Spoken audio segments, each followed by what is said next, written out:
সকালে চার্জ শেষ করে চা খেয়ে একটা রুটি খেয়ে আমি বেরিয়ে পড়লাম কাজের উদ্দেশ্যে। আর আজকের ওয়েদারটা এরকম ছিল।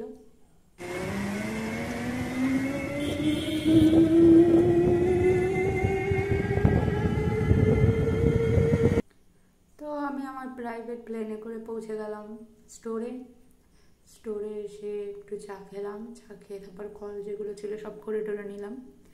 নেওয়ার পরে তারপরে কাস্টমার এসেছিলো, তখন বসেছিলাম, তাদেরকে দেখছিলাম।